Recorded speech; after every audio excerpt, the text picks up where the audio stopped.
Welcome into Steelers Latest, your daily spot for all news and information related to your Pittsburgh Steelers. Remember to like and subscribe to the channel if you enjoy the content to stay up to date with all Steelers news.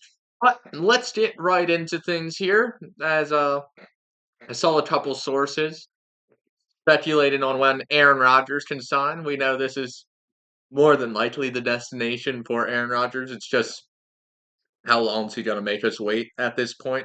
But the first one was Mark Taboli, a Steelers writer and correspondent.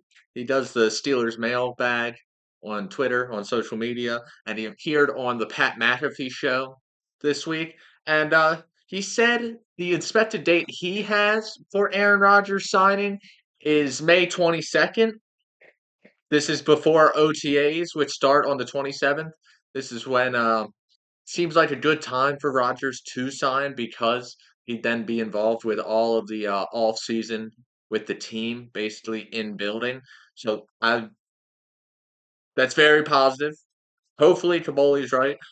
Mike Florio of Pro Football Talk said he thinks Rodgers should wait till after the schedules come out on May 14th to make his decision, but he also had Rodgers making the decision before OTAs so that kind of week, 2 week window before OTAs and between the release of the schedule and OTAs, we could see Rodgers sign. He said at first I was clueless on why you would even wait till after the schedules came out to sign, but he did give some solid, valid reasoning behind this to avoid more primetime games, which as Steelers fans, we want to be the primetime. We're the big dogs. We're the biggest name, biggest franchise in all of football. I know the Cowboys will argue that, but let's be honest, the black and yellow, biggest brand in football. But to avoid more primetime games, you would sign after the Rodgers would sign after the schedule. Last year with the Jets, they gave him a buttload of primetime games. Didn't work out well. They went 5-12. So maybe Rodgers is trying to avoid that kind of outcome again, which I mean, I like seeing us on primetime. We're the Steelers. We're gonna have at least 3 primetime games anyways, as always.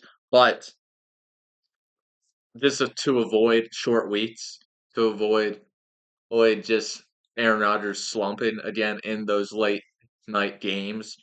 It could be nice not having as many primetime games just for the team to be well rested and all.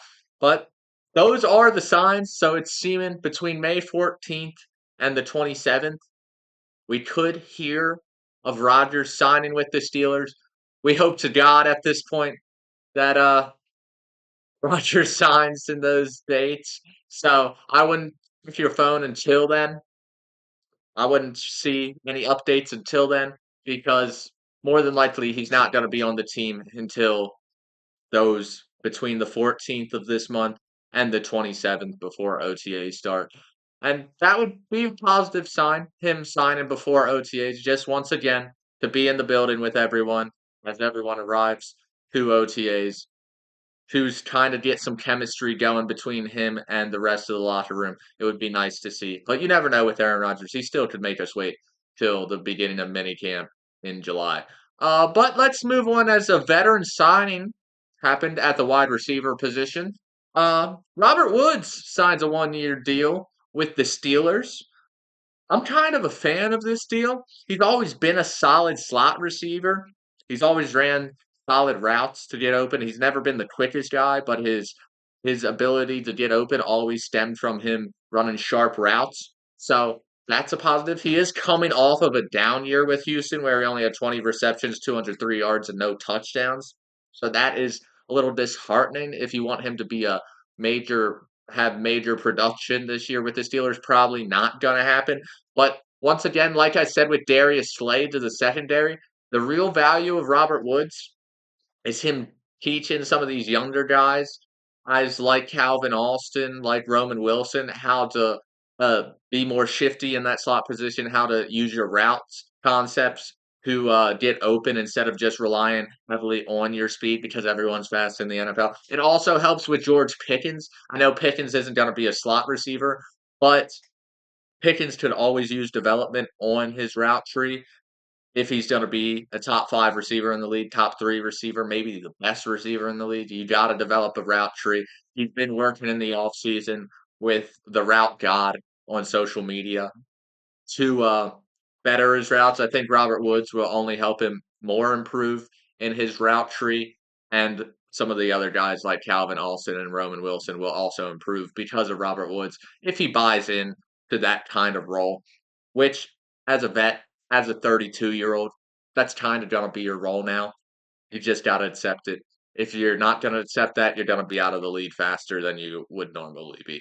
But let's move into some of the UDFA invites as Steelers sent a couple undrafted rookies some invites to our rookie mini camp here. The 3 players being Arkansas safety Jaden Johnson. He has good size, good foot speed. Lindenwood's offensive lineman Gareth Warren. Once again, a guy with great size at offensive line, good length in his arms, and he has good snap quickness. All these guys probably not going to see much of if they do end up making the team. And then JMU wide receiver Omarion Dullison, absolute speed demon. I went to Coastal Carolina. I watched Omarion. That dude can cook just with his pure speed in college. He was able to cook defensive backs in the college ranks. Don't know if that transfers over into the NFL as much, but he is really fast at that receiver position.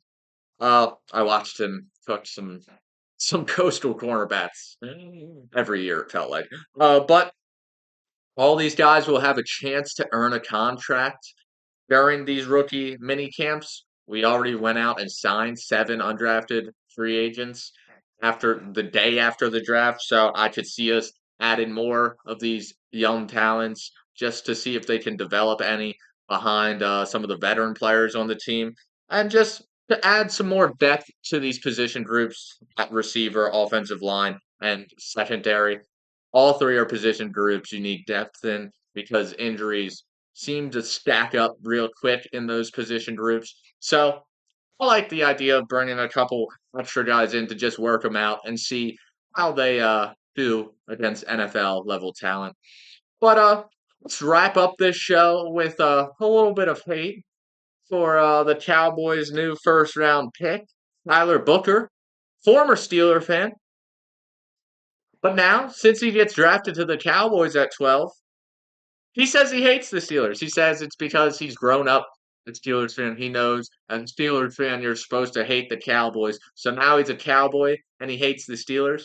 I hope the Steelers players keep this in the back of their mind. So the next time we play the Cowboys, we can absolutely cook Booker because this is high levels of disrespect. We don't need you as a fan anymore. I know you're in the NFL. You're doing better than most of the fans out there. But kind of disrespectful. Just giving up on your lifelong team that you've been following like that. I can't get on board at all. I know you're a Cowboy.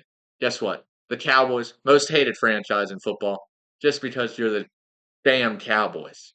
Like, your guys are always supposed to be going to the Super Bowl, right? I mean, I say the same things about the Steelers, but they haven't won a playoff game since the 90s. So don't be hating on us. Focus on making your team just as good as possible and being that great offensive lineman for the Cowboys. But that is it from our episode of Steelers Latest. I've been your host, Cole Denis, and I will see you tomorrow.